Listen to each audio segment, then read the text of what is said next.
If you just We're do it, live. it'll turn out okay. Welcome. Hello. I'd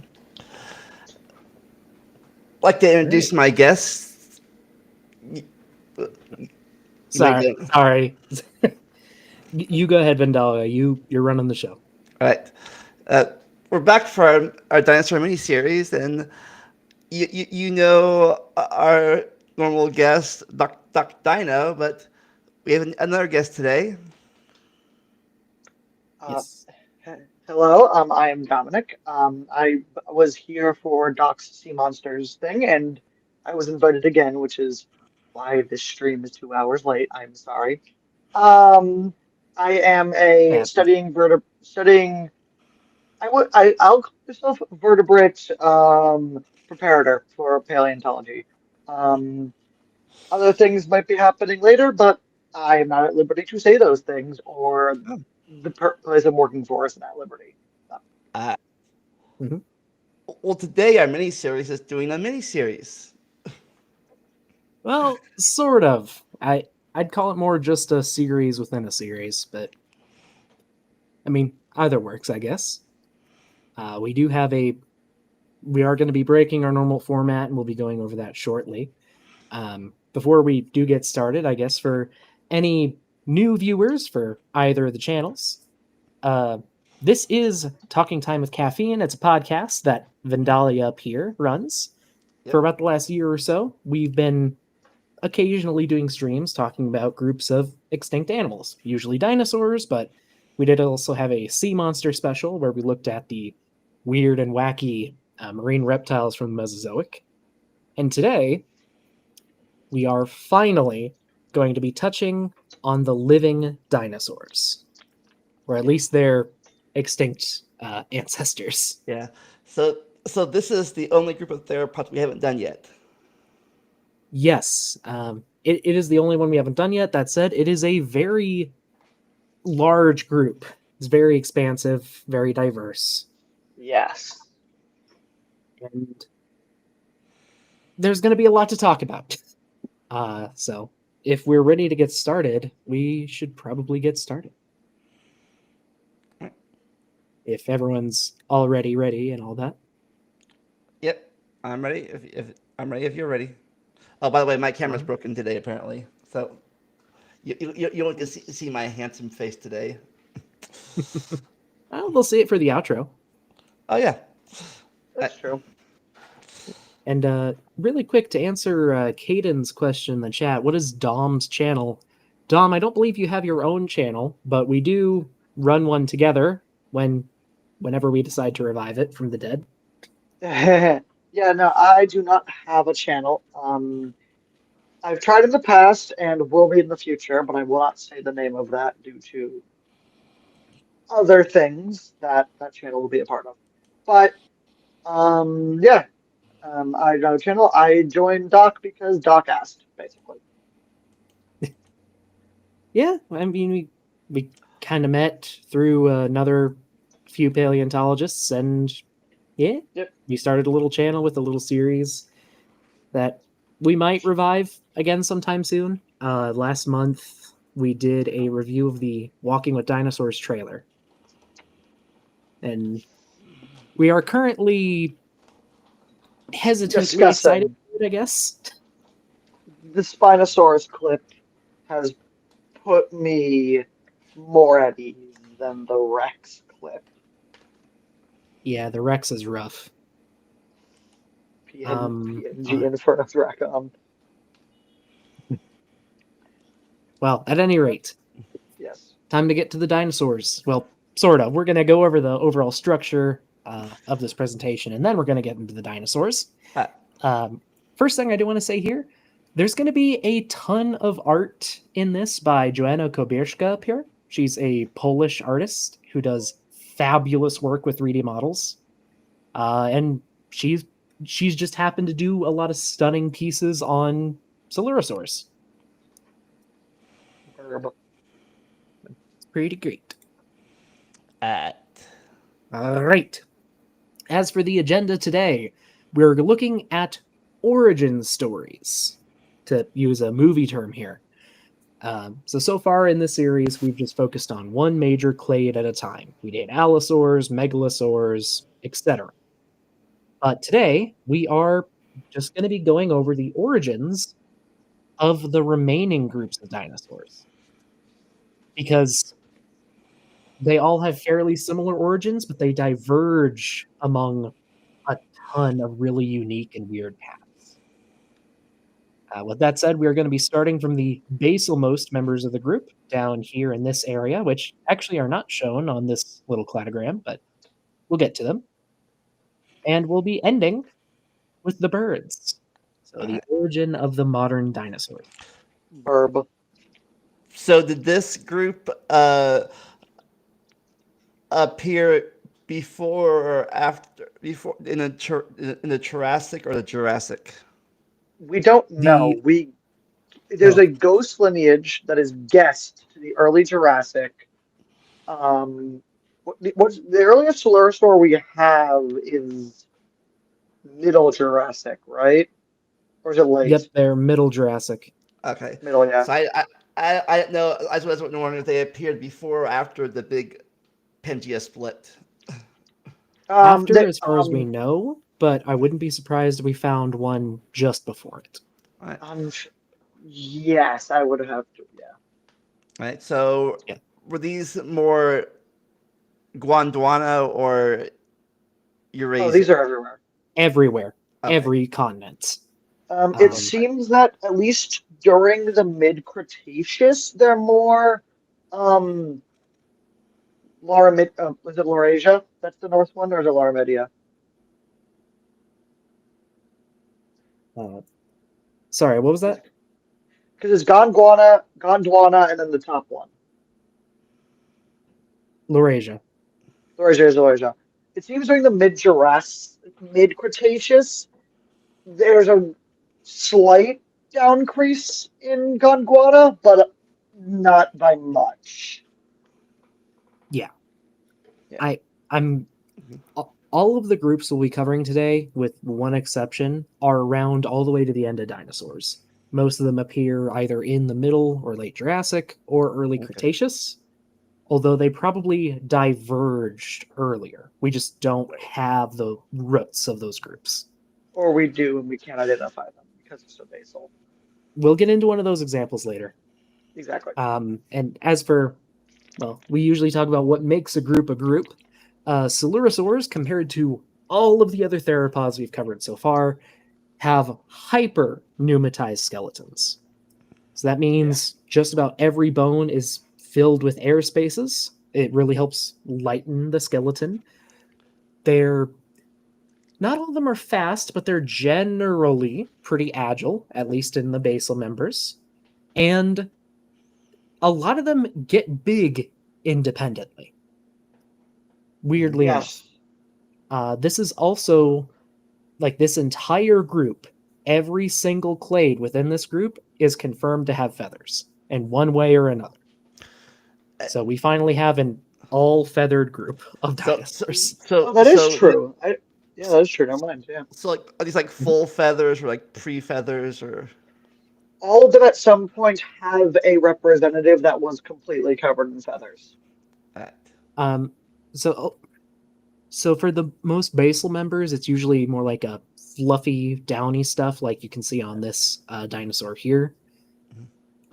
If you're talking about like pinnaceous feathers with like a quill, those appear, I believe, up here in Penaraptora is when they appear. So everything above this node.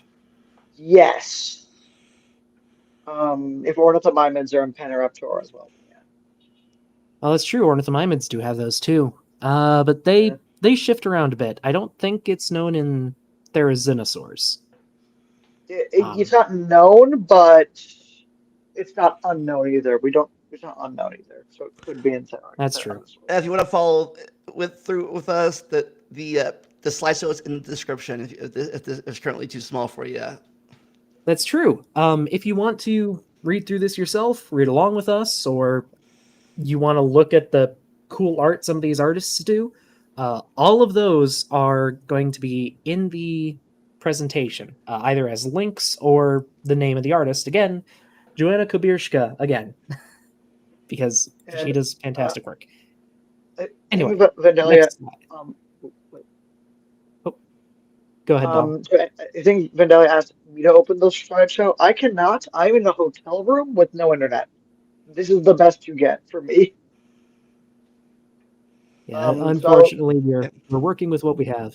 Yep. yeah, And I have the feeling I used to do this podcast on a laptop at McDonald's Wi-Fi. yeah. I am currently doing it on a laptop with hotel Wi-Fi. So we got a whole spectrum here. Yeah. Anyway, Dom brought up a topic earlier that is pretty important to talk about with this whole subject. That is a Yeah. ghost lineage. So when you have a gap in time between members of a certain group, the gap is called a ghost lineage. When we started out doing paleontology, we had a ton of these. We had like little bumps on the tree of life and then dotted lines between them. Yeah. But as we've continued to do more and more research, found new skeletons, refined our techniques, a lot of these ghost lineages shrink until they disappear. You can kind of think of it like your personal family tree. Maybe you have some ancestors who lived in France in the 17th century, and you know your family came to America from England in the 18th century, but you don't know when your family moved to England.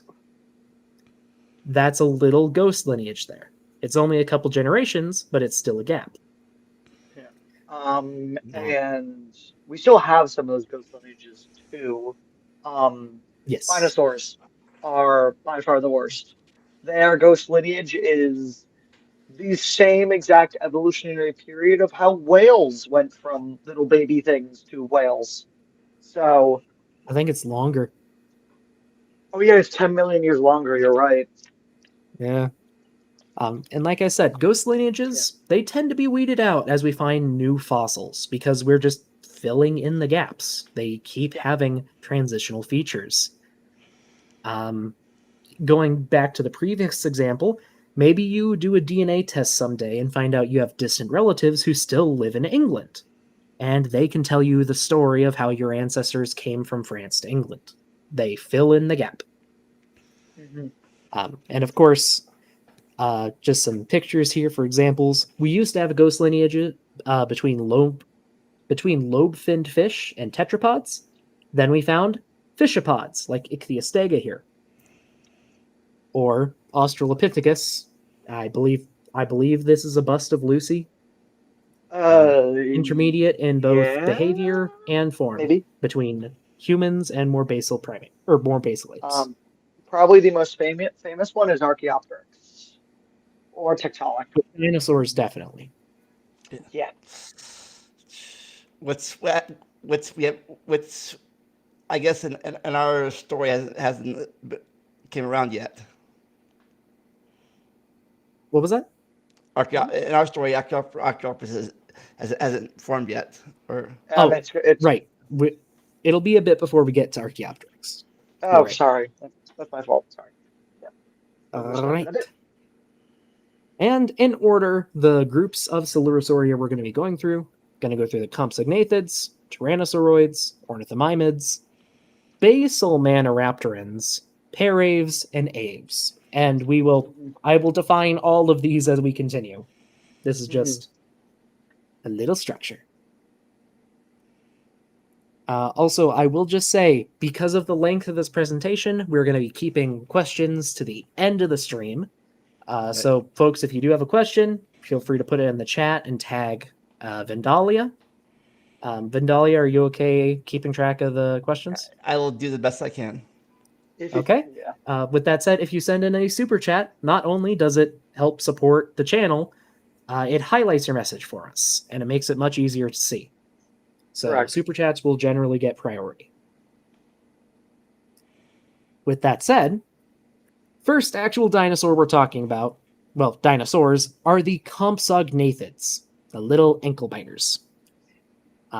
famously, Compsognathus itself, or the Compy, was in Jurassic Park 2 and Jurassic Park 3. The ones that killed the little girl She lived. Yeah, They say she lived, or off screen. but this guy died. yeah. And as far as we know, they weren't really venomous. That was just the thing for the movie. But No, well, no, for no. the They're not book. venomous in the But movie. That's it's the neat. book that Yes. they're venomous in. The book is And in also fact, not. in the book, the Compies kill Hammond. It's also in the book they're technically not Compsognathus. They're pro-Compsognathus, which isn't a True. Compsognathid. Yeah, it's not. It's a coelophysid now, I think. Yeah, I don't. It's either a Coelophysis or a Megalosaur. One of the two. Yeah. But anyway, Um, the Compsognathids are one of the first groups to branch off of the main Coelurosaur line. So they're pretty exemplary of the ancestral condition. yeah. In real life, of course, Compsognathus would have had a coat of feathers. We know that from multiple very close relatives. Most of them were really small. This clade never got big, and they are also the one of the few exceptions that died before the end of the Cretaceous. I think they're I the don't only believe they make it to the exception. end. What was So that? I think they're the only exception in Coelurosaurs. There's one more we'll be going over later. are these the first ones to branch off from the main branch of Sortosaurus? It We goes back and forth, but currently, yes. Yes. Now, there's the second issue with compies is Compsognathids is that um, we don't know if we believe Compsognathidae is real. The issue is that most baby Coelurosaurs look like Compsognathids to people who aren't in depth in a like unless you know Mhm. what you're looking for or have studied a certain group for years, most baby Coelurosaurs look like Compsognathans. So much so that there are proposed things that Compsognathidae doesn't exist, and every single Mhm. Compsognathid is a baby of some description. There was a very, well, in paleontology circles, a very infamous paper published last year that claimed to support that, but I've heard rumblings that there are refutations in the works. Uh, so like Yes. so like that old hypothesis or theory that different dinosaurs are not different dinosaurs, but juveniles of the same other species dinosaur things. Yes. Yes, Yeah. and to be fair, some of those hypotheses do seem to hold out. Oh, Not all for of them, and Compsognathus. not all of them do, though, and some are contentious. And And because I know someone who's going to be watching this stream, that's all I want to say about that. yeah. One of the contentious ones is actually the group's namesake. There is a hypothesis that Compsognathus itself is a young megalosaurus Y- because they're yes, found in the same hole. but it's complicated. It is Very, complicated very. for the Most things purposes most things of in this science are stream. sometimes. Yeah. Well, for the purposes of this stream, we are going to be working under the assumption that Compsognathidae is an actual family. Yes, correct. Yeah. And it's funny that Robert in the chat says that Archaeopteryx looks a lot like Compsognathus. There was a fossil from Germany that was labeled as Compsognathus for decades before someone finally took a closer look and realized it was a featherless Archaeopteryx. Oh. Oh, I haven't seen that fossil yet. I need to look. I need to see that fossil. Yep. That's a cool Was fossil. that the was that the one that the creationists used to claim fraud or something? It's one of Probably. them. They love to harp on it. Yeah. Um, and I and that's not the first time that's happened with Archaeopteryx either. There was a fossil labeled as Pterodactylus that I also haven't heard later of this turned out one. to be Archaeopteryx. I haven't heard of that one yet. Um. Ostrom was the one who figured it out. Oh, He that's was cool. visiting a collection and he realized, hey, this isn't a pterosaur. This is like a bird. Actually, we do have evidence Compsognathid they exist because of one Compsognathed that has Well, evidence. Oh, we're waiting for that? Okay. it. Uh, Shut are you up. meaning this one? Yes, that one. Yes. Yes. So moving on from the family, we're gonna be going. So in this stream, we're gonna talk about families, and then we're gonna go to specific examples. So Compsognathids. This is Sinosauropteryx, which is a Compsognathid. The name means the first lizard wing from China. Kind of an awkward name, but whatever. And Dom, would you like to explain how we know this has adult specimens? We have, is it two specimens or I believe it's two, right? That we have? Is it one? I Okay. think it's We one. have what a believed supposed that a Sinosauropteryx female that is gravid. If you know what gravid means, gravid basically means pregnant with eggs, usually in reptiles. But Mhm. um, now there are debates to this, which I think are. I'm not going to get into my own opinions, but for the majority of the paleontological community believes this fossil, sorry, there's a motorcycle, fossil to be a gravid adult Sinosauropteryx. And if you're gravid, you have to Mhm. be at least biologically mature. Yep. Meaning Mhm. you cannot be a juvenile. Correct. It's And also the okay. first feathered dinosaur we found. Yes, it Yeah, is the first feathered dinosaur we know of, or yeah. we knew of, other than Archaeopteryx, of course. But we didn't know Archaeopteryx was a dinosaur at the time. Well, we knew it was a dinosaur. But complicated, Yeah, we'll get to that. complicated history Um, we don't have to get into. yeah, Um, but the important thing is, this is the holotype of Sinosauropteryx. This was the first one found, and it is covered in a so beautiful halo of feathers. it's so pretty. It's so pretty. Sorry. And it's not the only one we found either.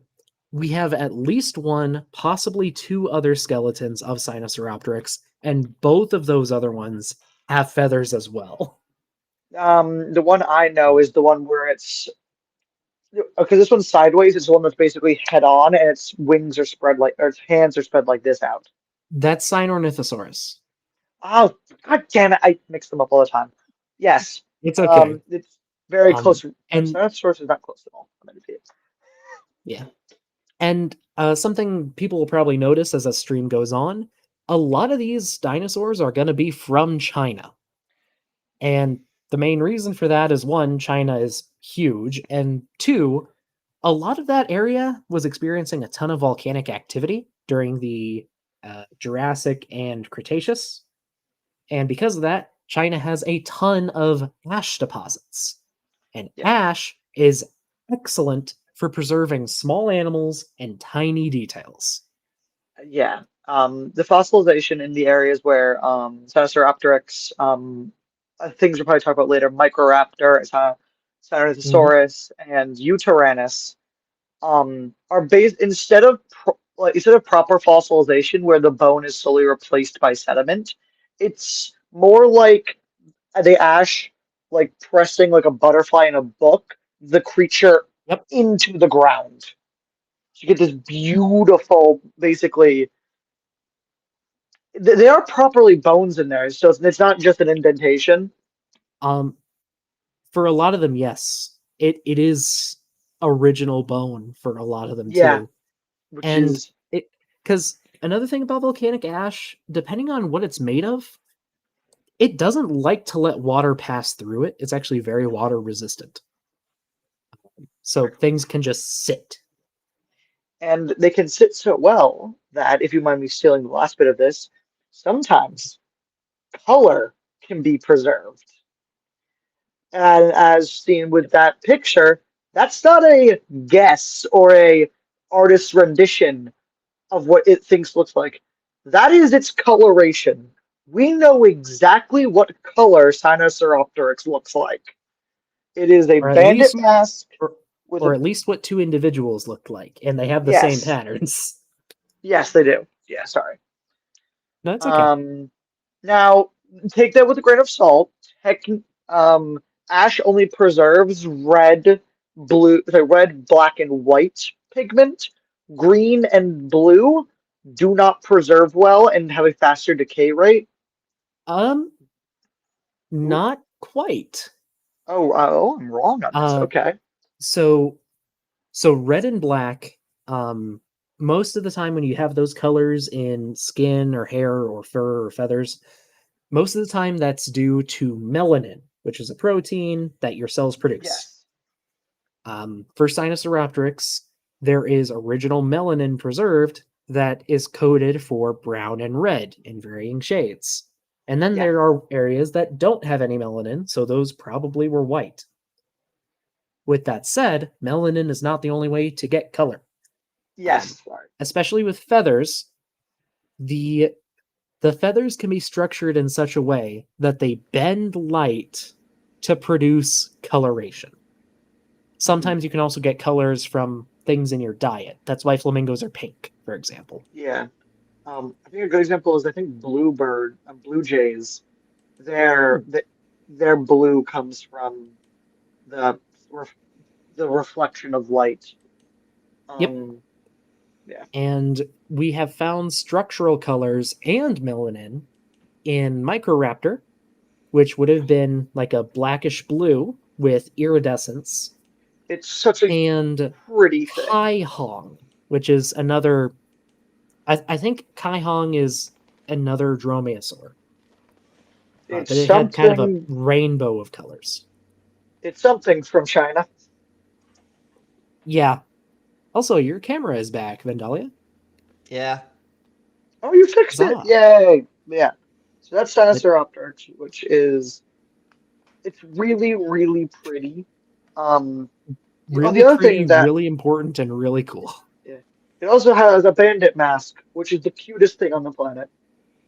Yes, this is a little red panda dinosaur that also lives in China. It's really cute. Now for something that's might be less cute, depending on your preferences. One of my favorite So, boys. I love him. so the first group was the first branch of Silurosauria. Now we're getting into more derived stuff with the Tyrannosauroids. A little bit more And fake. their subtitle, I tried to make a subtitle for every group, Rulers from the Shadows. Because for most of their history, they weren't the big dogs. Mm. And then everything suddenly changed. Except once, which I'm assuming we'll get to. Perhaps we might. Yeah. But Um, anyway, I do not have to tell you people what a tyrannosaur is. This is the dinosaur of dinosaurs group. yep, But the kings. they weren't always like T-Rex. This is a group that actually has quite a bit of variation and quite a few painful ghost lineages, let's say. It's not, I don't Oh, think it's the worst of Siluria. Megaraptora is absolutely the worst of Silurosaurs. Ornithomimids aren't great either, from what I understand. I don't know. I don't know. But anyway, we've said the name before. We've already said the name. Tyrannosaurs come from an older group, or they appear to come from an older group called the Proceratosaurs. And the Proceratosaurs split in two different directions. On one hand, you have the large headed and bone crushing Tyrannosaurids. On the other, you get the huge armed, scythe clawed Megaraptorans that look like villains from a slasher monster movie. Probably. Mm, A lot of them Like, seem to be. but what I mean by probably as in Megaraptorans being Tyrannosaurids. You're right. It is currently supported that they're Tyrannosaurids, or Tyrannosauroids. That But could hypothetically change in the future, but at the moment, that's I where they don't are placed. see where else they could be because they're Silurosaurs. And they So don't look like anything else. they're weird. But yeah. Um, but for today, we'll only be exploring the Proceratosaurs and a very basal Tyrannosaur. Like we mentioned, the Megaraptors have a massive growth, or have a massive ghost lineage, it basically goes from basal proceratosaurs to about the end of the Cretaceous. Well, It's the bad. earliest known one is I want to Rostion, say because 80 at most. uh, So because are these the Neovenator only isn't known. of of Ceratosaurus that I almost said the arms became shorter than the rest of the group? For Tyrannosaurs, yes, specifically for the Yes. Tyrannosauroids or Tyrannosaurids. I know what I talk about. Yeah, Yeah, Tyrannosaurids, their arms reduce in size. Megaraptorans go the opposite. which is very They just weird. appear to have had different hunting styles or were hunting different prey. Or My guess would be who different knows, maybe prey. the ladies like big claws. I don't know. My guess would be different prey I mean, I haven't. because bone crushing and bleeding slash grappling are very different hunting styles, very different prey types. That's true. Mhm.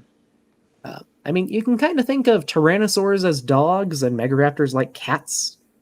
Yeah, Or that's kind of exactly. how I think of Actually, them.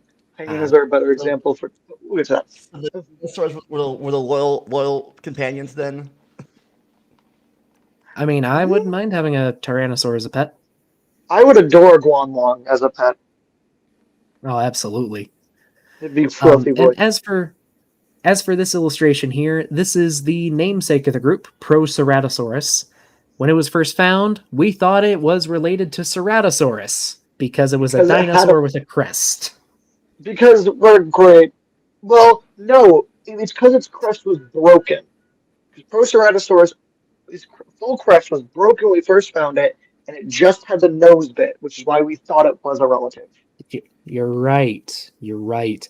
I Yes, wonder if it was lumped in with what's it that was thing lumped in from the with Morrison? Dilophosaurus and or Celestes probably, Yeah. because everything was a But Ceratosaur. yeah. Uh, Yeah, but of course, now we know it is not related to Ceratosaurus, at least not closely. This rendition here is from a game, Jurassic World Evolution, and this is a redesign of it with more accurate proportions and feathers, and I think it is yeah. beautiful. Now, we do mention that and actually, oh wait, is the big boy of this group later in this presentation? Yes, he is. Okay, then I will Also, wait for super him. quick, thank you, Vamsy Jessica Manda, for a $20 super chat. Oh, Thank you very much. yes. Thank you. No text attached. If you had anything you'd like to say, please feel free to say it in chat and we'll highlight it. Thank you. Why did someone just type Tanny Calagrius? That scares me. Tanny Calagrius is sometimes recovered as a basal tyrannosauroid. Hmm, that's a name that sparks fear in most paleontologists. Well, to be fair, so is Stokesasaurus, and that is literally an ilium. I don't think Stokesaurus is real. That's Coelophysis that someone is an idiot about. Well, no, it's from the Morrison, and Wait, oh fuck, apparently it is. You're the right. the ilia is diagnostic as a tyrannosauroid. And That's I might have mentioned this to you before. Thank you, Mom. Thank you. Love you too. And love you too, Georgie, Libby, and others if you're watching. Anyway, um, I might have told you this, but the funny thing about Stokesaurus is that it's not one ilium. It's two ilia from an adult and a juvenile. Hmm. Oh, I forgot about that. Ugh. Somehow, not only do we have a dinosaur named from one bone, but the paratype is the same single bone. It's Are we sure it's not just the beautiful. bone running around, like covered in flesh with eyes, just flopping Like around? what's that cryptid that's literally a pair of pants? Those are what they're called, like night crawlers. I think they're called night I, crawlers. the Fresno Nightcrawler. Yeah, It looks like in the bottom one the tail's a little bit more puffy. the top one. Well, yeah, because there's feathers on it. Yeah. Yep, that's a creative design choice, but honestly, I'd buy it. It's pretty cute. It might be fluffy and banded like that because it's based on Sinosauropteryx, which I approve. Yeah, because Velociraptors are the really long tailed bands. Yeah. With that said, Proceratosaurus is not from China. It's actually from England. Weirdly enough. Correct. It's found in the same hole as Megalosaurus and everything else. I believe. This one is Anyways, from China, however. the dragon. And I actually learned something new when I looked up this guy's name. Because Yeah. usually, when it comes to species name, if a name ends in an I, especially two I's, it's usually named after someone. So I thought this was Wu Kai's colorful crown dragon. No, Wu Kai is just a word, apparently, that also ends in two I's, and it means colorful. So, Guanlong Wu Kai, the colorful crowned dragon. The And it's probably pretty easy to tell why it got that name. yeah. Guanlong is, for the longest time, and probably will forever be because of pop culture, the supposed prince of Tyrannosauria. I've never heard it called He that. is. That's a name I came up with because Oh, because of it's how everyone sees it. We see Guanlong as the prince that will grow into the king. It's always here, wait, Guanlong. If sec. ever any of the others, it's always Um, Guanlong. Vandalia, is his audio coming in like scratchy to you, or is it just me? A little bit. Oh, is that better? Hello, hello, hello. No. Is it picking up? Is it picking up audio from your earbud or from your phone? Earbud. Caden just said the footage became really blurry. Oh, it goes in and out of focus. It's fine. We're tiny on the screen. It's not a big deal. Is that better? That's much better, actually. Okay, then. I will use this. I'll use my phone instead of my headphones instead. Okay. Anyway, what is Guanlong? Well, it's a very well-studied Proceratosaur. It was a small theropod. The largest individual is about 11 feet long. So, pretty small for a theropod. Or it's not a giant, at least.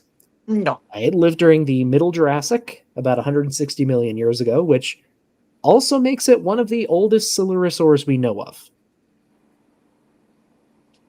And Mhm. that's just over halfway through the age of dinosaurs, so that's saying something. And we have two skeletons with a very interesting story for how they were formed. The death trap. Yes. It seems that both of these animals were attracted to a sauropod footprint. This footprint was really deep in the sediment. It might have been super muddy or something like that. 12 But feet the sauropod got its leg out. Yeah, massive. Like, this would have been a huge sauropod.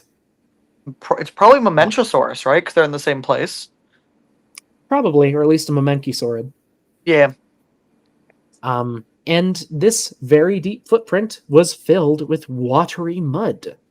And a few other dinosaurs, including Lemusaurus, which we talked about that nightmare a couple months ago. Why does it do that? So is this similar We're to not going to get into it. We're not going to get into it. It's horrible. Watch the video So on is this the- ceratosaurs if you want to hurt your brain. the tar pits of the mammals? Yes, it's exactly like that. Yes, it was. Yes. It was probably, and with how it was with Lemusaurus on the bottom and a few other things, it probably was the exact same way. It probably was a herbivore or small creature fell in first, and then the predators came and killed themselves trying to get in. Yeah. Either, well, at least the juvenile might have fallen into the pit and not been able to get out. The adult Yeah. is pretty near the top, so it's likely it was just kind of mired in the muck. Yeah. And actually, there is apparently evidence that the adult probably trampled the juvenile after it fell in. Oh, yeah, they're probably moving together, weren't they? And the adult actually was strong enough to at least slightly get out, and then accidentally killed its younger thing. I'm not sure if it was dead or not already, but it was definitely messed up by the adult moving around. Possible idea, Possibly. but yeah. And this is actually a well, not exactly common, but a pretty well known type of preservation called a predator trap, Mhm. which, as Vandalia alluded to, the La Brea tar pits is probably the most famous predator trap. The most Prey animal gets famous, stuck. yeah. Yeah, prey animal gets stuck. Predators either hear it struggling or smell its dead body, and they get stuck trying to eat it. It's And why more predators come, and more predators come. it's why the tar pits are very predator focused. And for Yes. some reason, this is a new thing, like not new in the paleontological sphere of, maybe America wasn't filled with what it's like 100 dire wolves per one bison. I I wouldn't say it's new, but yeah, uh, Yeah, Pleistocene North America was not 80% predators. so it was an 80% dire wolf. But yeah, Oh, the predator biota might have been 80% direwolf, although that's probably true. at But least the yeah, large predators. But um, yeah, I know what you mean. they're biased. Predator traps are very biased towards predators for obvious reasons. They're traps for Mhm. them. I can't think of a single other predator trap that isn't the footsteps or tar pits. I know there are others. I would have to look them up though. Yeah, they're not that famous. The tar pits tend to take all of it. Oh, Like before the dinosaurs, like in the Permian or the Carboniferous, no predator traps there. um, No, we would be not lucky that if we I got one. not that I know of. There is actually in the state of Wyoming where I am right now. There is a cave that has a few cave bear bones and a ton of American lion bones. Yeah, that'd do it. And it's hypothesized that like some bears lived in that cave and maybe some died, and then a whole bunch of American lions tried to get them and got stuck. I was gonna say the Cleveland Lloyd might be a predator trap because it's It just Allosaurus. it's contentious. There's multiple Yes, the interpretations. multiple interpretations, but it being a But predator anyway, trap. Yeah, I'm sorry. it's okay. Mhm. Guanlong might be one of the most famous Proceratosaurs, but it's definitely not the biggest. But before we go, Dom, would you like to? I will, Sorry. but I will mention before that Guanlong shows a weird thing that all tyrannosaurs do greatly, and tyrannosaurs love to do one thing, and that's grow things on their head. Yes, I. We've talked before about other groups of theropods that got crests or horns. Tyrannosaurs do all of them, sometimes at the same time. Yes, and we'll get to him next, I believe. Yes, would you like to tell people about I would the love him. beautiful feathered tyrant? Yes, this is Eutyrannus, who is one of the most famous dinosaurs of the 20th century, 21st century, excuse me. As it is the first example, actually, first example of multiple things. First example of a large Proceratosaurid, and first and by far the biggest feathered dinosaur we have evidence of being completely covered in feathers. Yes. Now it's also discovered in a very weird spot for what it is. So Doc alluded earlier that ash and something else in China, which is a lot of ponds and lakes, are very good at preserving small things with a lot of detail. So it's very surprising when, while digging that thing, we find a 40-foot long animal, two of them actually next to each 30, other. but yes. 30-foot long and two of them next to each other, and there's two. With beautiful. If the original fossil picture isn't shared very much because the bones have been taken out and mounted, but There's three. I And didn't. I each didn't. one of them. So not only is there three, each one has has feather impressions on different parts of the body Yes, correct. that match together to show the whole thing. Yeah, it has proper like pronaceous feathers on the wing on the I see wings on the arms, right? Um, no, they're a kind of weird feather structure. They're really long. Mhm. Think like hair on a yak, Oh like just yes. very long Yeah. and thick. hmm Yeah. And Uranus was also this sort of a paleo meme. Because before it was very uncommon for anything bigger than a raptor to be depicted with feathers. And then we found Uranus, Mhm. and then all of a sudden, every single large creature on the planet, every large dinosaur, was being covered in feathers, at least Silurisaurians. And you've probably seen, like, chicken wrecks come from it. That is probably There are Uranus' fault. memes Yeah. here. Now, I found one here. I'll just show it. Jeez, that's a perfect example. Thank you. I love that. It's a borb. Yeah. Which, to be clear, not the case for T-Rex, No. but I think it's a funny meme that sometimes gets taken a Yeah. little far. And on, on the bottom picture, Mhm. it looks like the way the Tyrannosaurus Rex used to look like in cartoons and art pictures, where they're staying more upright than they are now. Um, uh, so that's in reference so to the that's mount. well. So for this one, it's like jumping.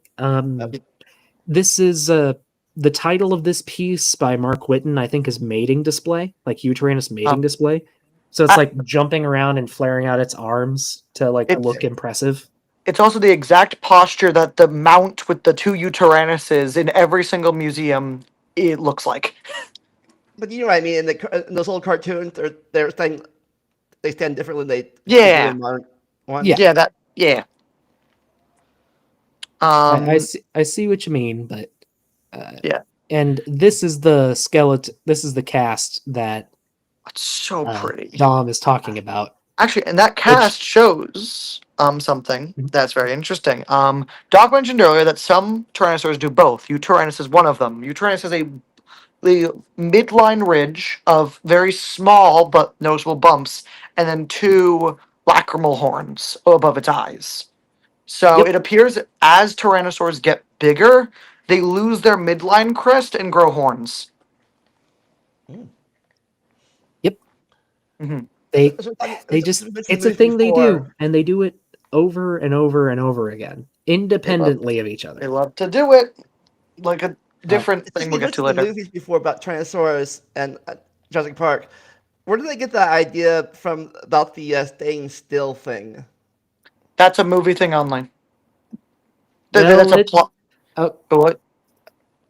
okay, so that's a thing in the book, and it was Oh, also in the movie. yeah. But where they In get the was this an idea that they get from real life animals or something? so in the book, Grant makes that hypothesis after the T-Rex stares at him for a minute and then walks away. It doesn't eat him. Yeah. He makes that hypothesis because he knows that there is frog DNA in some of these dinosaurs.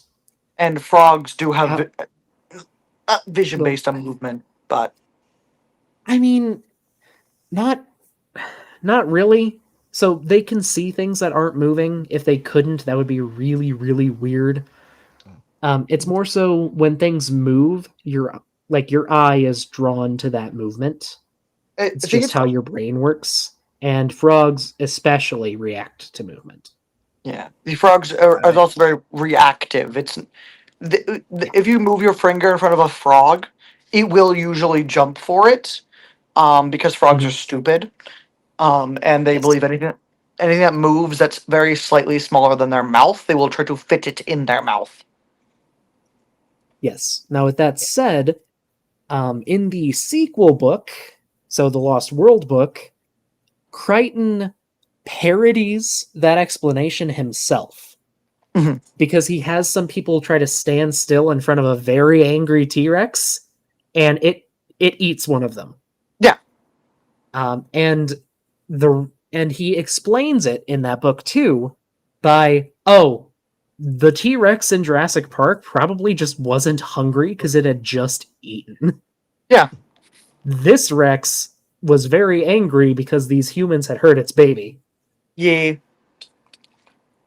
But yeah, you Tyrannus. So yes. Also, apparently we do have some little kids watching, so we will be good on the language and things. I haven't done anything yet, and don't plan on it. I am in a hotel room. I'm being courteous. Fair, fair, fair. Anyway, Utranus is unique for another different reason, and that's because it's hypothesized that its fossils were deposited in a high altitude lake, and there are temperature indicators for this area that seem to indicate a temperature around like the state of Maine.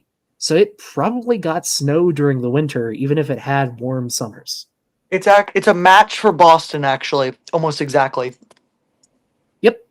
So Yeah. apparently the first real tyrant liked to wear a big fluffy coat, Yeah, when it at when it least in the got cold, winter. at least. Now there's actually been a not hypothesis, but a weird theory that maybe Uranus at least partially shed its coat during the summer because a summer in Boston and Maine is like 70 degrees.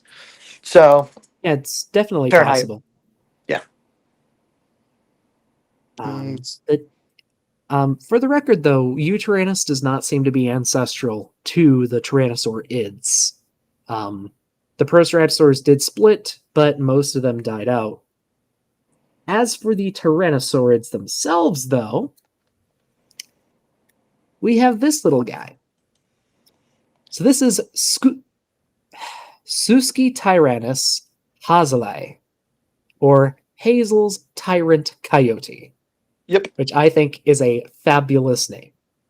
For a creature we know very little about. Well, we actually do have quite a bit of the skeleton. It's broken Yes. apart, but we do have most of the skeletons split between two different individuals. Mm-hmm. Now, Suski Tyrannus, with that said, is even smaller than Guanlong is. And this one appears to be on the Tyrannosaur line. So the actual Tyrannosaurs appear to have started out really small and really fast, too. Here's the thing we haven't really talked about for a lot of theropods. Most of them weren't very speedy. They didn't Yes. really have to be.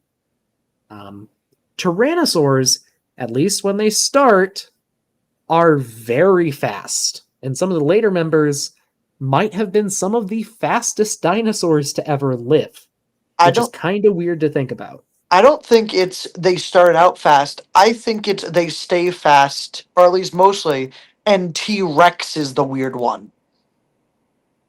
Because even We'll like get to that when we Albertus, get to derived Tyrannosaurs. yes, because even some derived tyrannosaurs are pretty built for speed, and then there's the weird O's. That's true. So were they Yeah. fast chasing things or running away from things? Chasing, probably. Probably chasing. Yeah. But they did have to run from larger predators in their environment, of course. Yeah. But you tend to evolve speed if you evolve speed for one of two reasons. You are chasing something or you are being chased by something already built for speed. Otherwise you tend to Yeah. not build for speed. You tend to build for stamina. Because running is very energy intensive.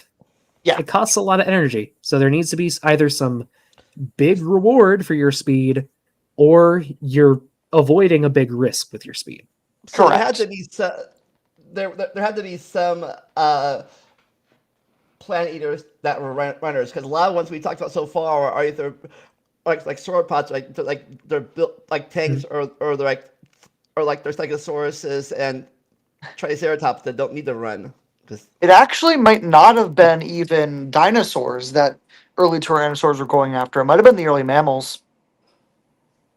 Yeah, or both. Yeah.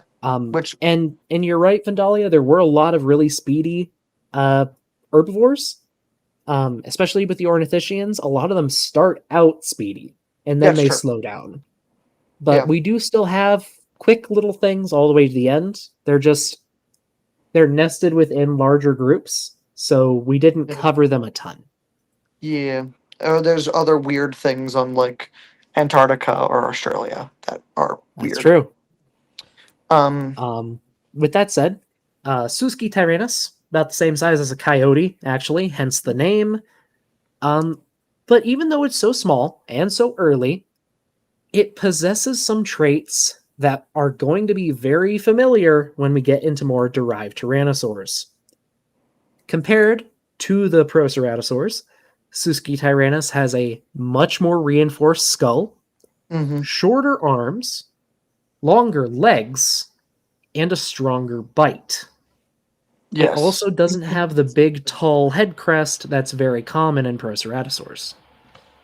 So is this guy protecting or eating that egg? Oh, definitely eating. Definitely eating. It's getting chased by a Zuniceratops. Yeah.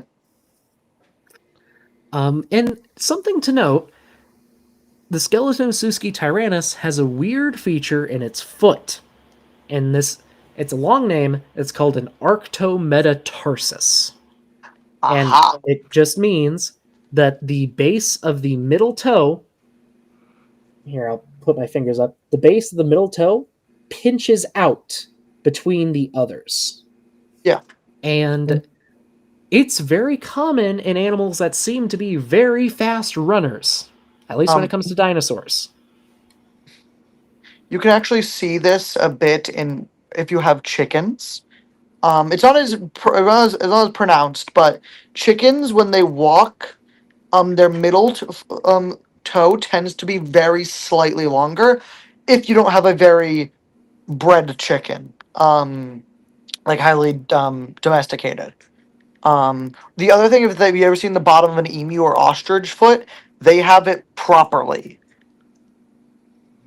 I thought they had fused metatarsals. Well, they might. I might be wrong, but they have a similar functioning thing that, Sure. at least, yeah, At run least fast. superficially. Yeah. Yes. And just within the dinosaurs, this feature seems to have evolved independently 3 different times. At We'll get to least the other 2 later, but tyrannosaurs are the first. they appear to be. Yeah, Well, the first in the list. that's true. And already, here's number 2. Chicken. So, yes, El Chicon. The ornithomimids. In other words, gotta go fast. Or more like Mhm. ostriches and I had to chickens. say it. True. Well, I mean, this isn't Struthiomimus. This is actually Gallimimus. So it is chicken. Gala is the chicken, but yeah. Um. But if there was an award for a dinosaur track star, the prize would almost definitely go to an ornithomimid. Oh, As soon as they appear in the fossil record, they are leggy and they are quick. they're probably in also general, very. go ahead. They're probably also very stamina Go ahead. efficient too. These are probably very comparable to modern day horses or gazelle or pronghorn. Or ostriches. Yeah. The ostrich is a pretty good one too. Yeah.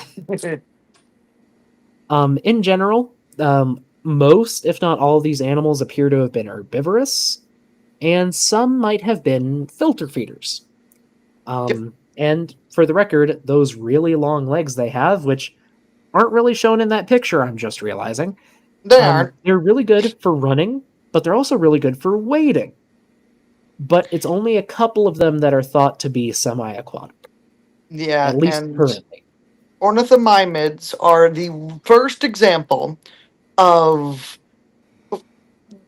coelurosaurs starting small, having one main trait, and then just getting gigantic and awful looking.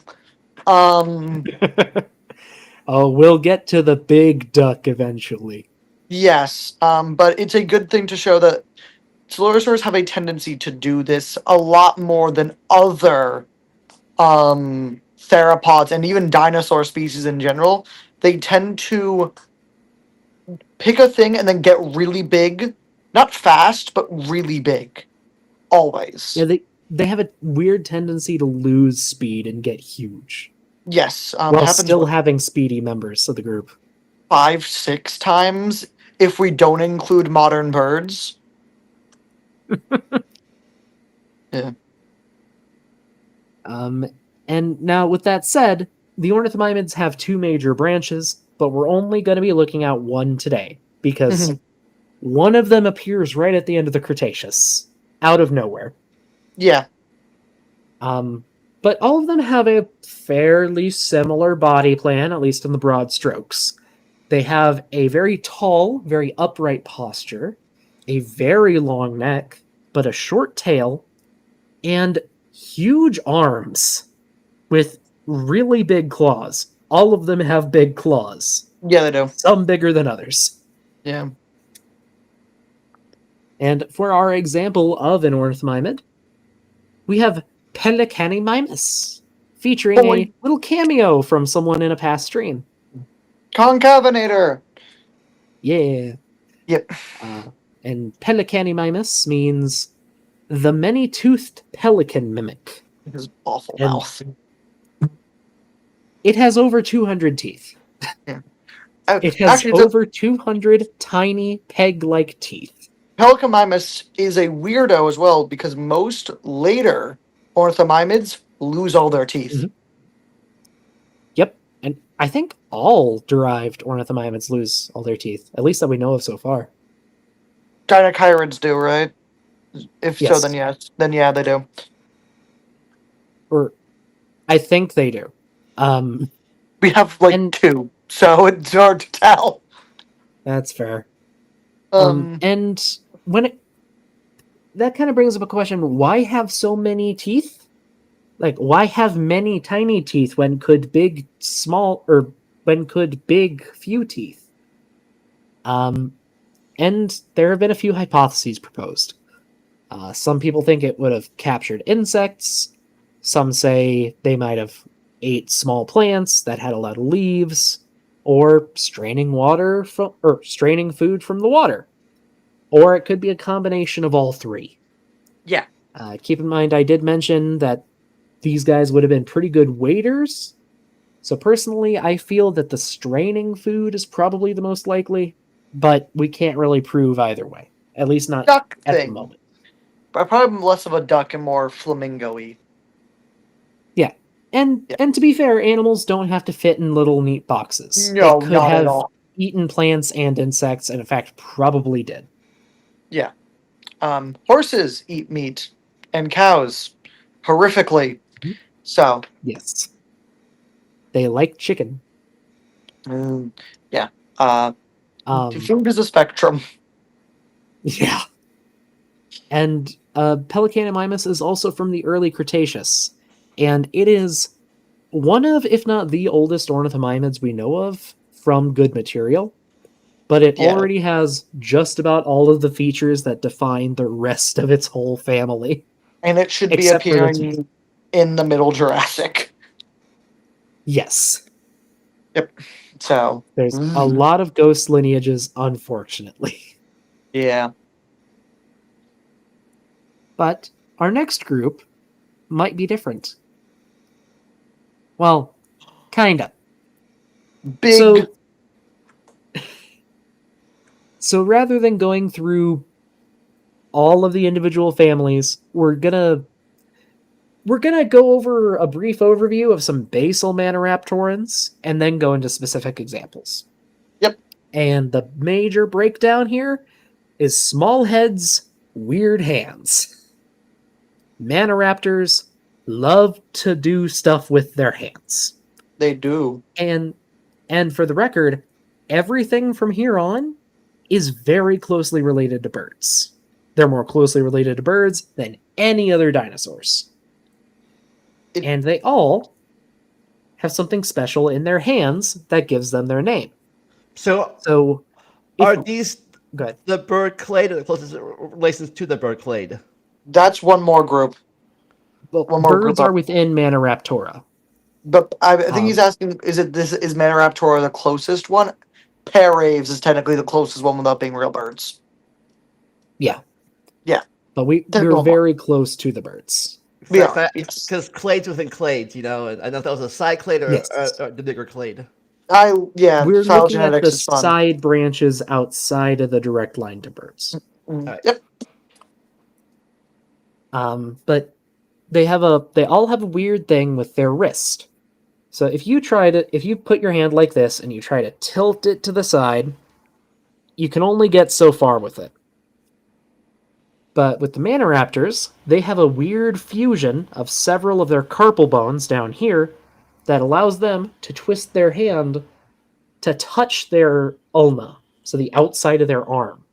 Very flexible. And I don't know if we're sure why that evolved exactly, but it seems to be a thing that all of them have. The theory is grasping, right? Or like or manipulating objects in your hand. Maybe. Yeah. I think it depends on the group. Yes, probably. But among the basalmost members of this clade, they go one step beyond just having mobile wrists. Hmm. One of these groups loses all but one finger and turns its arm into a jackhammer chisel. Yeah. And the other one decides to turn into a giant ground sloth with It does do arms that. that are longer than their legs. Yeah. And this is the example of them getting big for no reason. These three groups, the two of the examples on here are T-Rex sized. Well, they eventually lead to something that's T-Rex size. Yes, they do. And there are whispers, not found yet, but the others do it.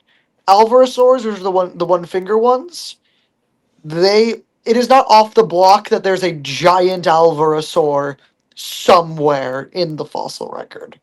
That'd be terrifying, but I haven't heard anything about that. Nothing's been found yet, but the other two groups do it, and ornithomimids do it. So Yeah, that's fair. But let's get into our little examples of some of the early members of these groups. And we're starting with the problem. Haplo, yeah. Yes, this is Haplokyrus solares, or the skilled simple hand.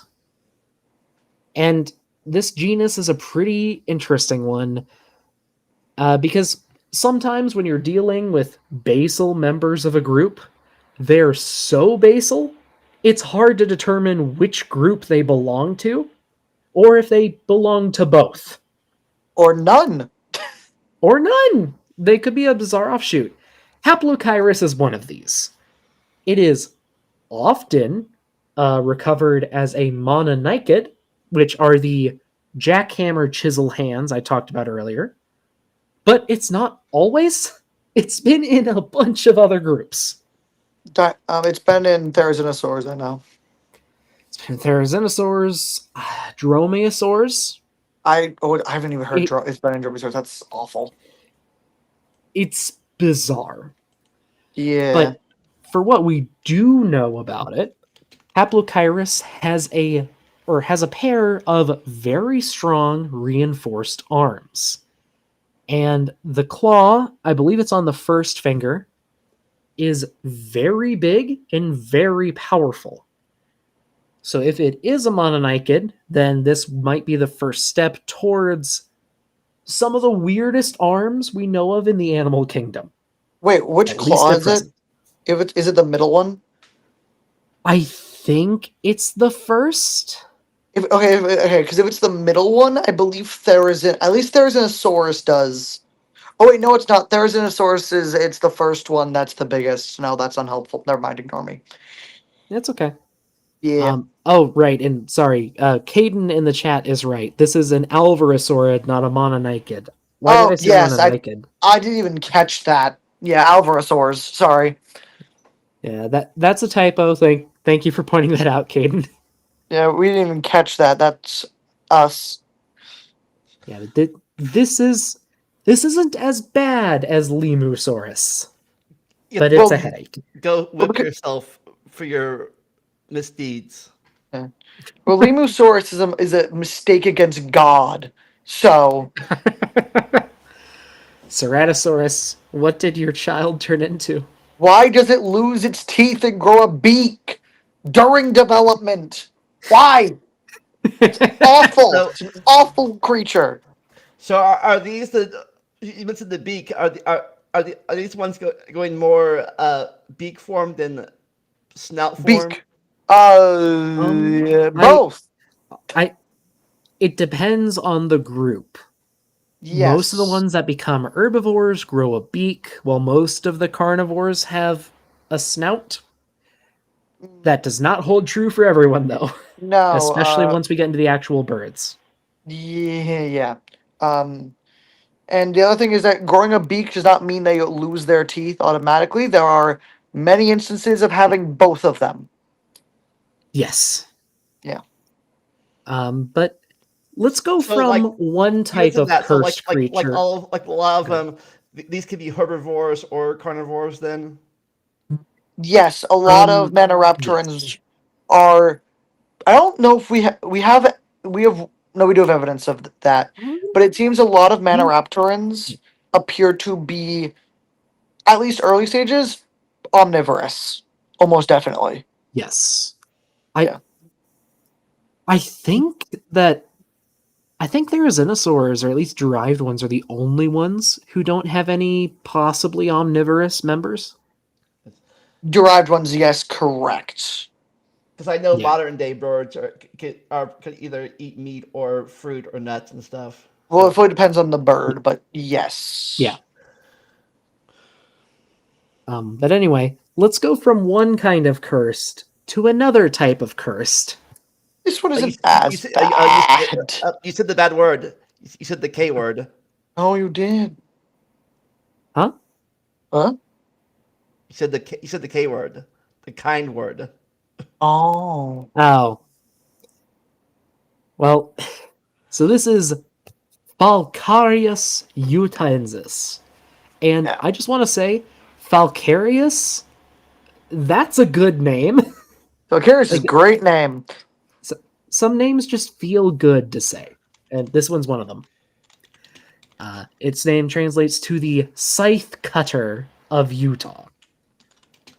And as put by Lindsay Zano, I think this was in a press release about it, this animal is the ultimate in bizarre, a cross between an ostrich, a gorilla, and Edward Scissorhands. Yeah. See, Falcarius is an early member of the largest group of herbivorous theropods, the Therizinosaurs. And it doesn't exhibit all of their famous Traits. features, but it is making big strides in that direction. As an example, unlike just about every other theropod besides Spinosaurs, uh, Falcarius's first toe, the little one on the inside of the foot, touches the ground. Its arms are huge, reinforced, and tipped with heavy claws. It has a long, slender neck, and it has a tiny head with leaf shaped teeth. And all of its descendants are going to take these features and go nuts. Yep. Now, there's one other issue with Falcarius, technically, and that's where it's from. It's from Utah, and almost all the rest of them are from Asia. Yep, which, except for Nothronicus, which is Yeah. so derived. Yeah, there's a lot of mysteries here. And Yeah. Yeah. you're right, actually, I know Falcarius is Cedar Mountain. How old is Nothronicus? Nothronicus, if the documentary is to be believed, is with No, it's not Suski. Is with Zuniceratops. Um, Zuniceratops and Suski Tyrannus. They're on the same. They're the same. Nothronicus is the same formation. I think. Just trying to. Oh, okay. Um, depending on what member it belongs to, Falcarius might be contemporaneous with Nothronicus. That's even worse. Might. Okay, no, it belongs to an early member. It's about 30 million years older, but there was a chance. If it was the same, that would be awful and bad. Well, awful and worse. Yeah. With that said, another weird thing about Falcarius is We have hundreds of these things. We do. I Harry's was forgot. found in a gigantic bone bed of at least a few hundred individuals, maybe thousands. I think, yeah, by minimum number of individuals. So, like, all, if you count the number of left femurs you have, because every animal can only have one left femur, we have at least 300 in a bone bed. So these things were roaming in massive herds, or at least appear to have been. It's kind of crazy.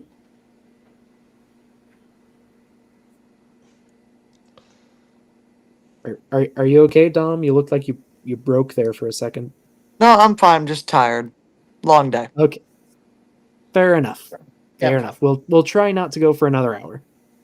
Yes, that would be preferable. With Oh, that why? said, That's an awful thing to go next to. Why? so this is Incisivsaurus godii, and I hope I'm saying that right. It Uh, means Godier's incisor lizard, I think you're right. and it's probably hard for people to tell on the stream, so I'm going to exit full screen and zoom in here. Incisivsaurus Awful. has these doofy little buck teeth at the front of its mouth.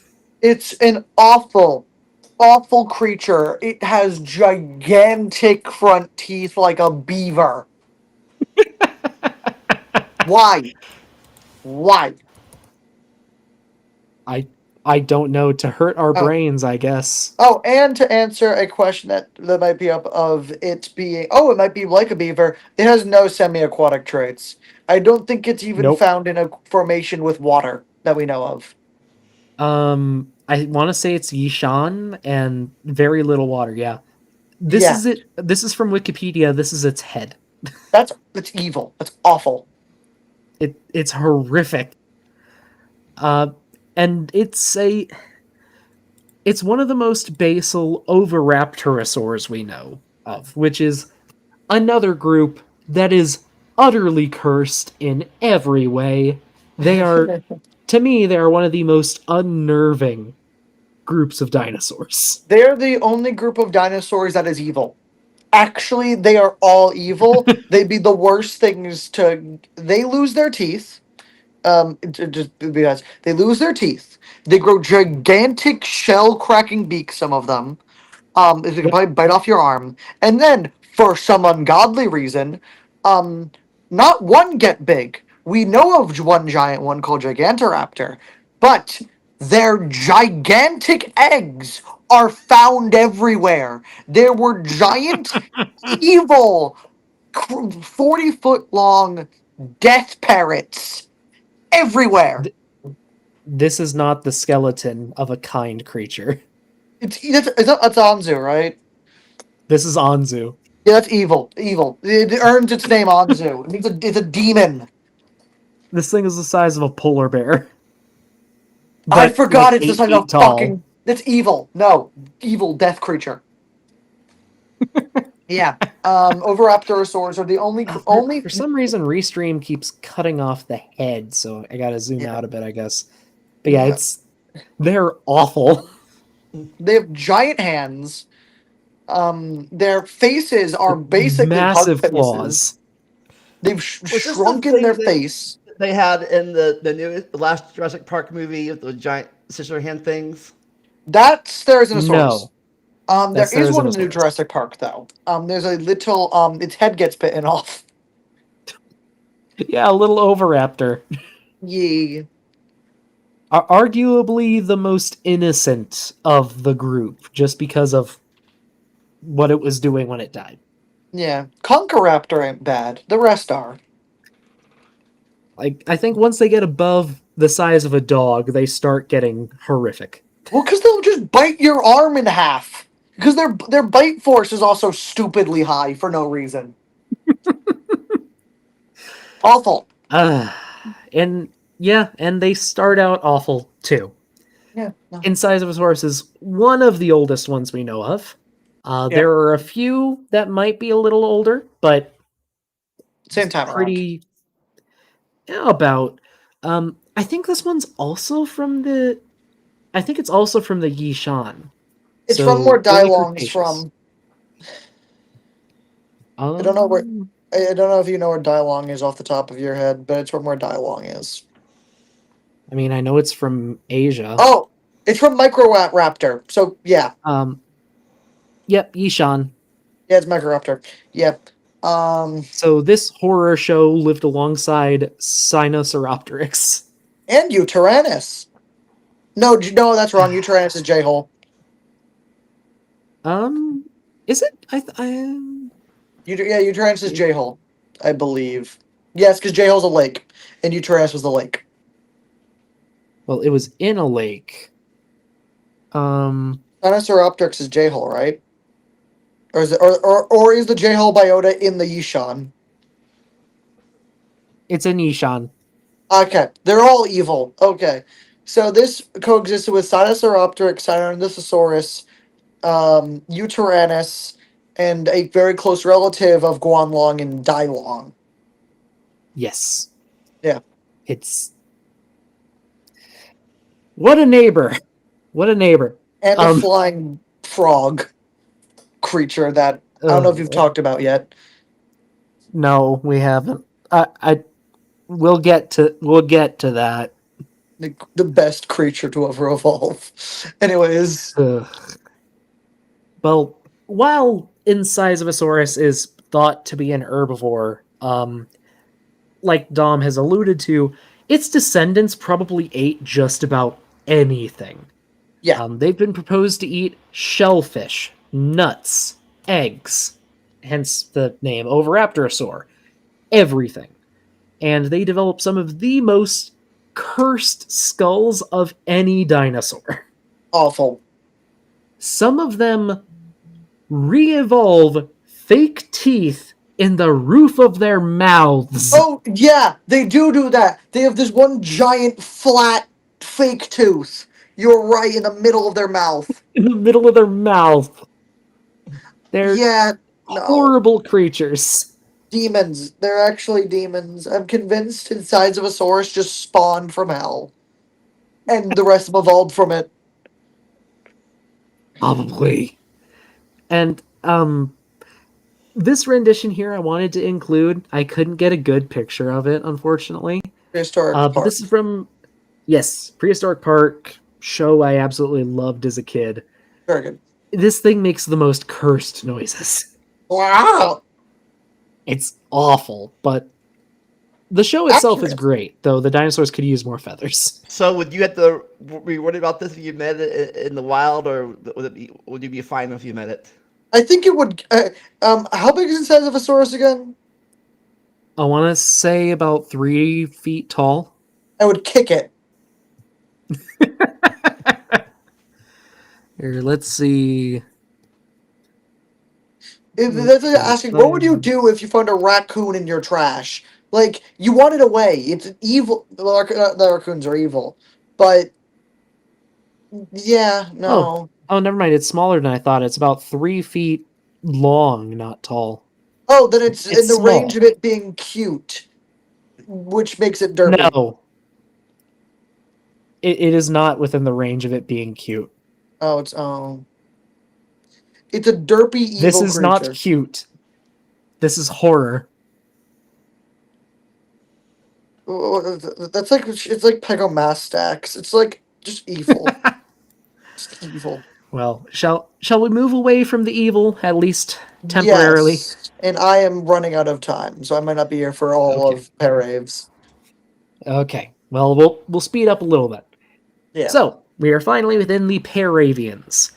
Now, before, we mentioned that Maniraptor and relationships can shuffle a little bit, they can move a little bit, and that is especially true for every group in this category. At one point or another, all of these animals have been proposed to be the closest relatives to birds. And they do not stop moving. Yeah. Yes, that's what parave means. Almost bird. Oh, yes. I will add one more thing with paraves if I leave early. Paraves. So paraves are the ones that evolve flight because aves are part of I paraves. we it's on here. It's on here. Oh, it is the fact that okay, gotcha. Yes. Okay, Um.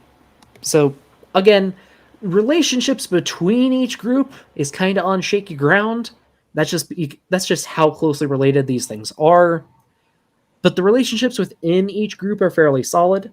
yeah, Um. And we'll be exploring the relationships between four of these groups: yeah, Scansoriopterigids, Troodontids, Dromaeosaurs, and the aviolans, which, for all intensive purposes, are birds. true birds. Yes. And would you like to read the fun little factoid at the bottom, Dom? Yeah. Most vertebrates evolve flight once if they evolve flight. Mammals do it once in bats. Pterosaurs do it. For some awful reason, um, paraves do it 4 or 5 times, and then they tend to evolve flight and then immediately become flightless again. Yep. So they do it Especially multiple times, birds. kind of like what insects did. Yeah, actually, no, actually, most flying insects tend to be of two groups, either dual wing or single wing. Okay. Paraves evolve flight the most times out of any animal species. I'm 90% positive. Well, any type of animal, yeah. Yeah, And they re-evolve and lose two-wing and four-winged flight multiple times. they do. These It's aren't even the bad. true. These aren't even true birds, right? No, no. No, True birds, though true birds are within this group. true birds Oh, are they are one of within the this. times Okay. they evolve flight. Well, well, That's also well, iffy, but anyway, anyway, Yi Ki, oh yeah, or that's Strange Wing. meet an Oh, I thought this was actual what you were dragon. referring to earlier. It's not. I was referring to Oh, someone else. I thought this was your flying frog.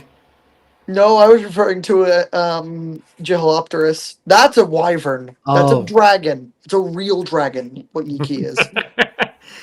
Yeah, the Scansoriopterigids are bizarre. These Yeah. are dinosaur bats, both in anatomy and in ecology. These tiny little dinosaurs, because these are absolutely tiny things, like the size of a finch. They flew on membranous wings like a pterosaur or like a dragon, Yeah, they're with a dragons.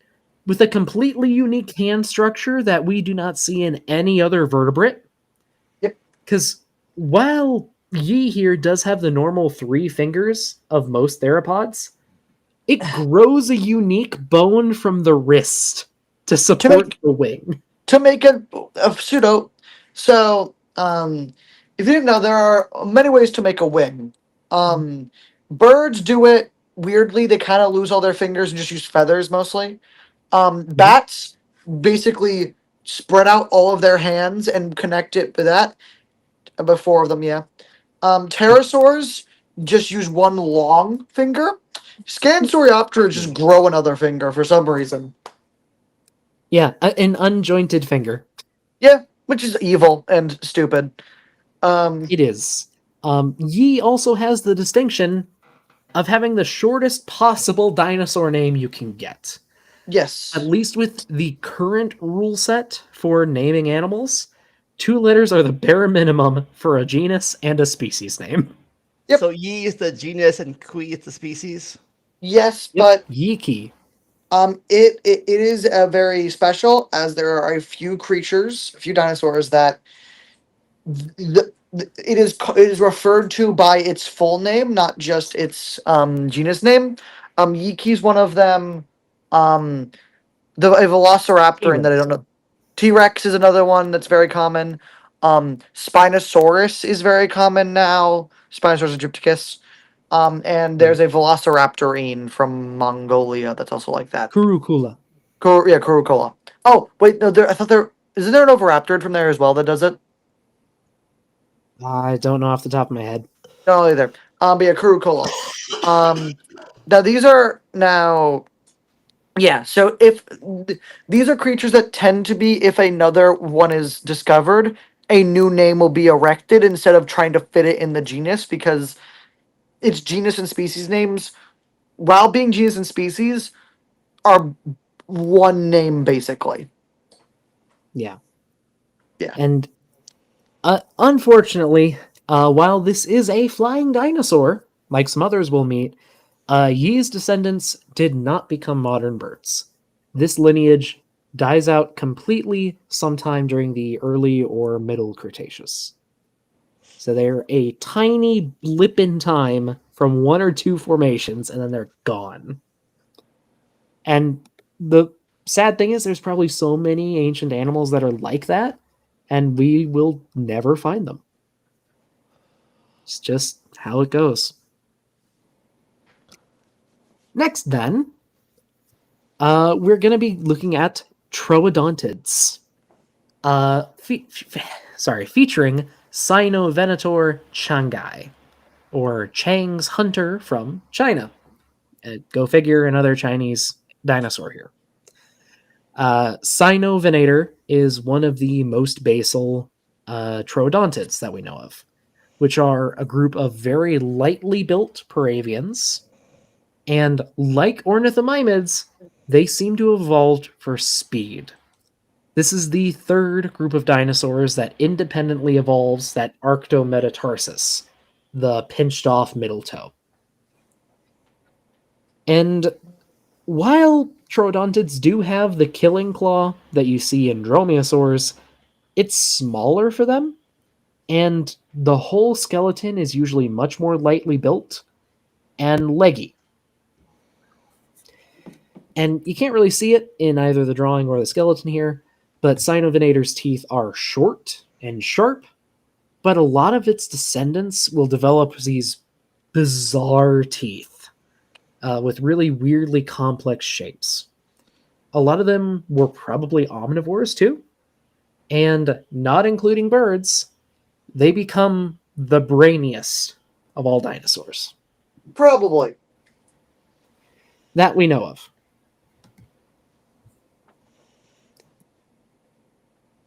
Then we're going to get to something a little bigger.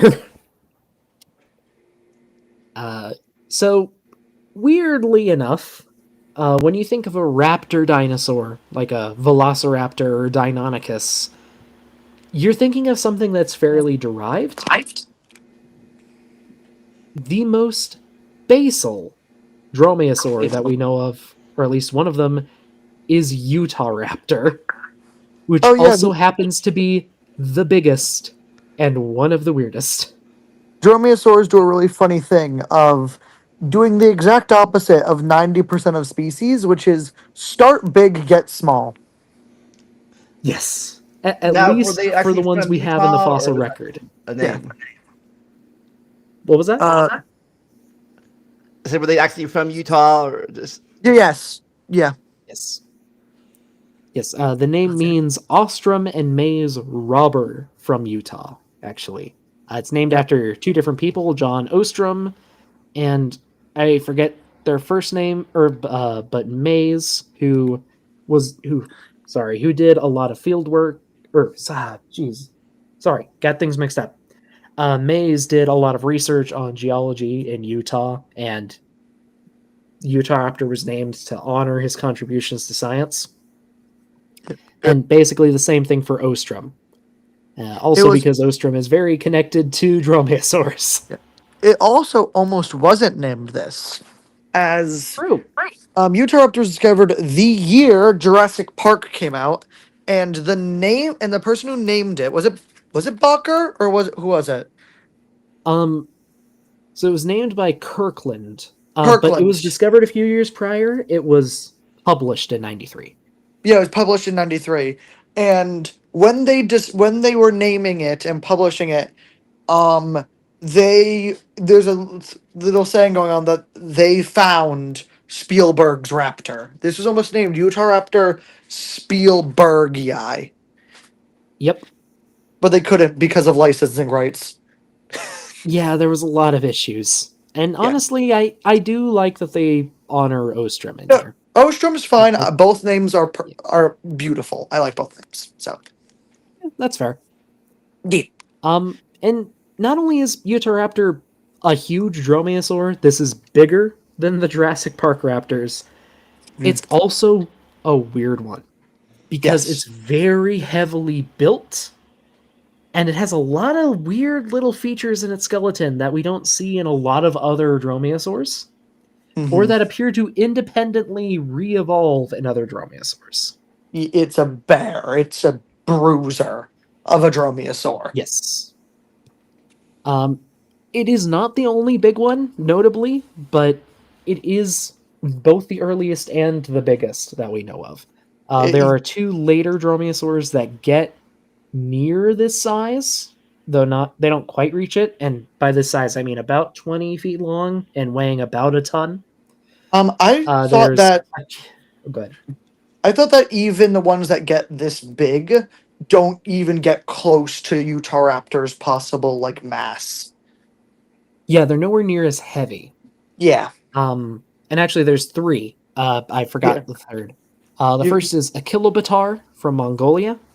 yep. There's Dakota Raptor, Hmm. which even even if it gets a different name, it's based on some huge dromaeosaur material from the Hell Creek, so Yep. that existed. And the And last there one, is there's the weird one from South America. Ostroraptor, which for some reason is a group of dromaeosaurs called Unilogines, which for some reason become Spinosaurs. Yep, for Hmm. some reason.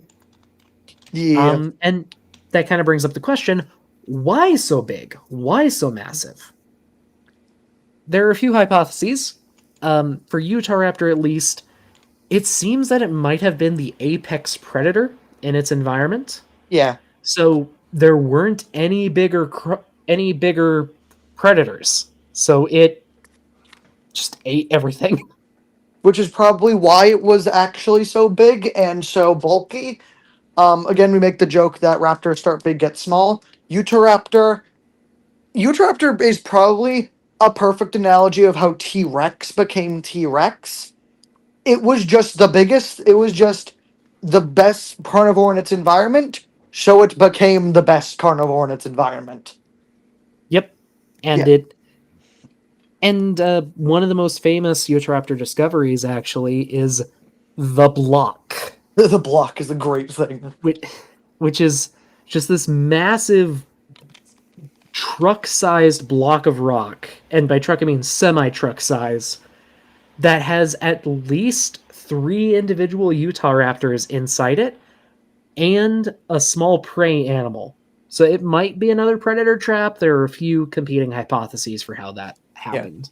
and the And block's been I don't think the un- block has been fully uncovered yet, has it? It's it, still being worked on? it's been worked for I think 20 years, 15 years at this point because it's so much. It's a giant cube of rock, so it's really annoying for predators to get through. Because unlike most of the time, you have a general idea where the fossil is, because of how big it is, and because it's most of the fossils is inside of it. The amount of Mhm. it's an extra amount of work. Yeah, you can't CT scan it. It wouldn't fit in any machine. Correct. And if you cut it up so you can do that, you're gonna destroy things. Yeah. So But anyway, it's a really cool dromaeosaur, really really cool. But somehow it's one of the first. And for our last critter of the evening, we have what is often found to be an aviolin. So this is, if not on the direct line leading to modern birds, very Closest one we have. close to that line. yeah. Yes. This is Anchiornis huxleyi, or Huxley's near bird. And it is named for Darwin's bulldog, Thomas Huxley, which I think is kind of funny considering how much of an advocate he was for birds being dinosaurs. Hmm. And it lived about 160 million years ago, is slightly older than Archaeopteryx. And it is often recovered as the oldest known member of the aviolin line. Yeah. Not always, but often. Hmm. But regardless of its exact position, Anchiornis is an important fossil for a lot of reasons. It's Hmm. preserved with complete wings on both its arms and its legs, and kind of its tail. Yep. And the feathers are well enough preserved that this is another dinosaur where we know the original colors. At least This is what mostly. Yep. Anchiornis looked like. Hmm. This could be a photo of a real animal. Yeah. Now, with Anchiornis that is.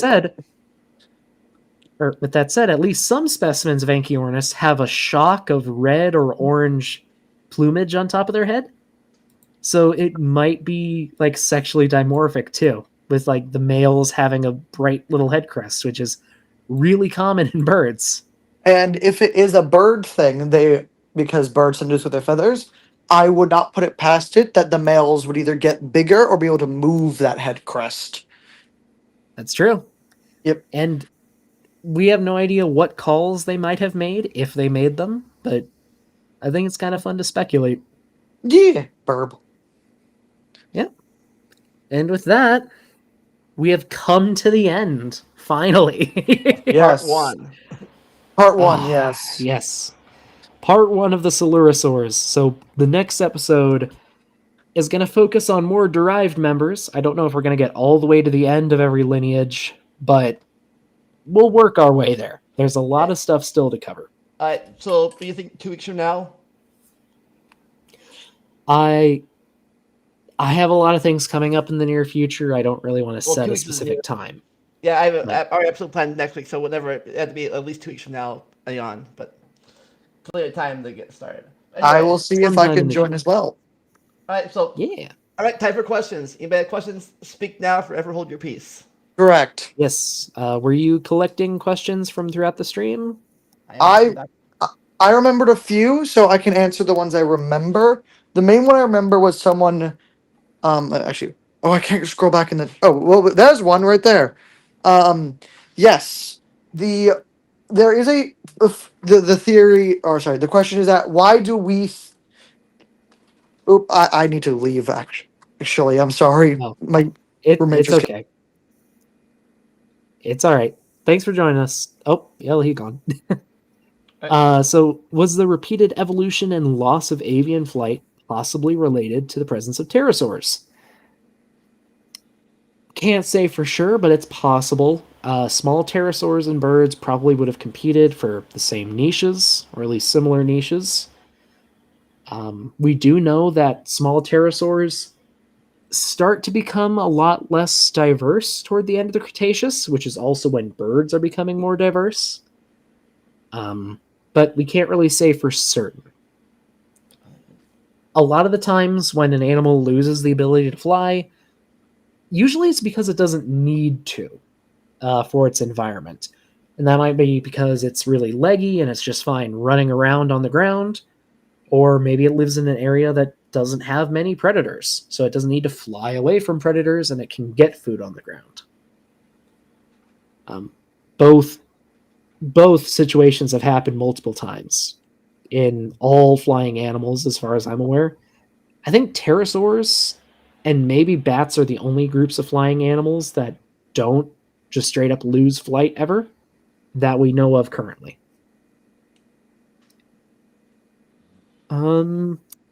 Have you read the recent paper related to Troodon? I have not yet. I want to sometime soon, but I have not yet. I'm kind of iffy on Troodon being revived, to be honest, just because the original one is based on a single tooth. But I don't know. I'll have to read it and see what all their methods are. I'm scrolling back through older messages I'm seeing from me too. Caden. Have you read the study that suggests that amniotes got started much earlier than previously thought?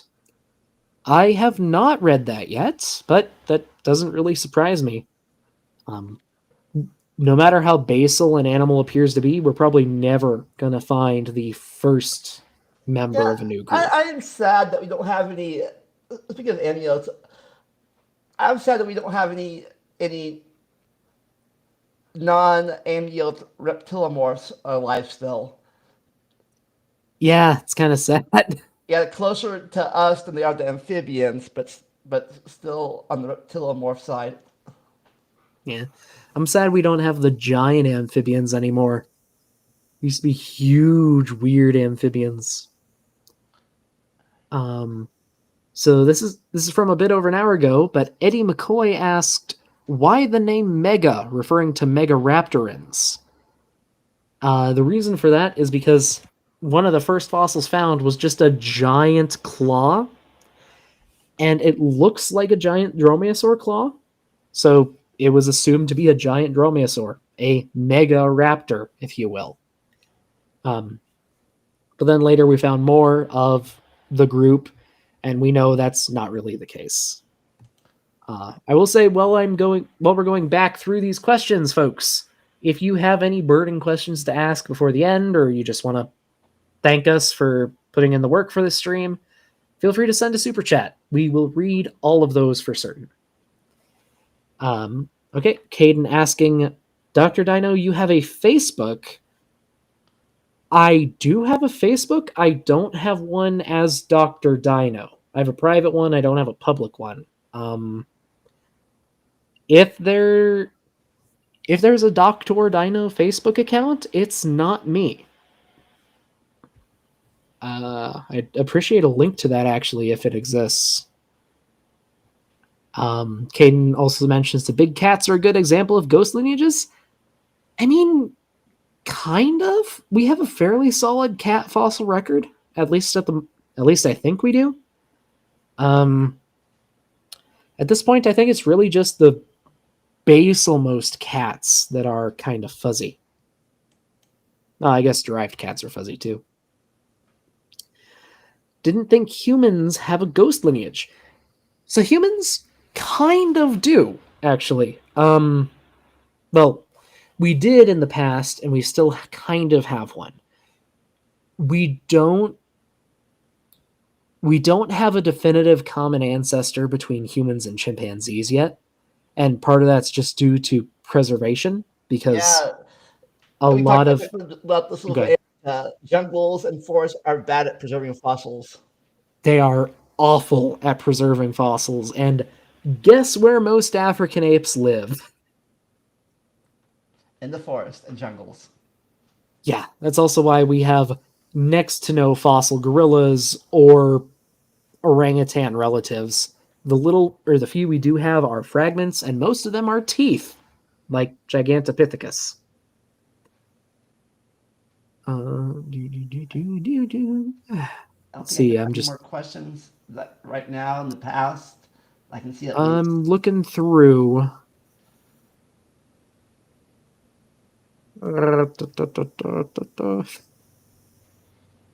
Yeah, I'm looking back through the chat. I'm not seeing any more questions. So I think we're caught up. But if you have any, always because always send the comments in the reruns below. I will get to them Yeah. later. Yeah, or feel free to send them in while we're doing our closings. We don't really mind. Do you want me to close first, or do you want to go first, Vandalia? You can close first. All right. Well, to the people who've been watching and listening, thank you. Honestly, Caden, I know you've been here basically the whole time. Eddie McCoy was here for a very long time too. And I know some members of my family and friends were also watching. So thank you, everybody. Thank you, Vandalia, for hosting this, and Dom. He's gone now, but he might watch the VOD. Thank you for coming, Dom. Really. If you want to see more... Oh, go ahead. Always nice to have experts on here. It's always good to have more people, yeah. Anything up on your channel you want to advertise? That's not this. I was going to get to that.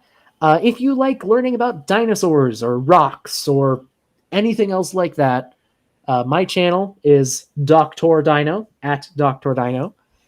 I'm trying to do a lot more educational content now, talking about geology and prehistoric animals, all kinds of stuff.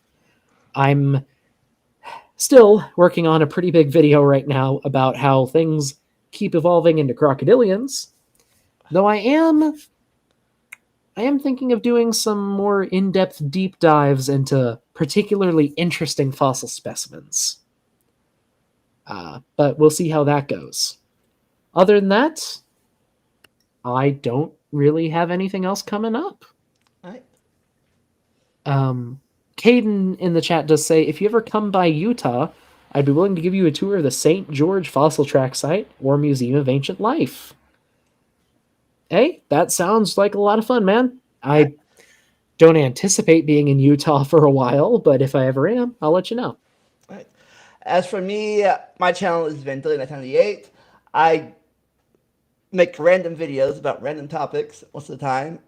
Obviously, I podcast this thing. I also stream games, which I'll be doing in a bit. I might be streaming a game over my Twitch channel in a bit. You want to check it out. But other than that, next week I'll be interviewing some people who do yoga. Apparently, that's Okay. all about. And like I said, as for this mini series, we'll get back to you when Doc Dino is free again. All right. Thank you, everybody. But in the meantime, never stop learning and enjoy the randomness. We will see you whenever. Bye. Hey, thanks for watching my podcast or Let's Play. If you want to help support my channel, you can make a monthly or yearly pledge on Patreon, or just a one-time donation on Vimeo, PayPal, or Cash App. For those looking for something to wear, we have some shirts, hats, and other stylish things in our merch store. If you enjoy gaming, you can always follow and sub to me on Twitch. For those who don't want to give money, I have an Amazon and Steam wish list who would help the channel out. And of course, just liking, leaving a comment, and sharing this video helps more than you can imagine. And always remember to never stop learning and enjoy the randomness.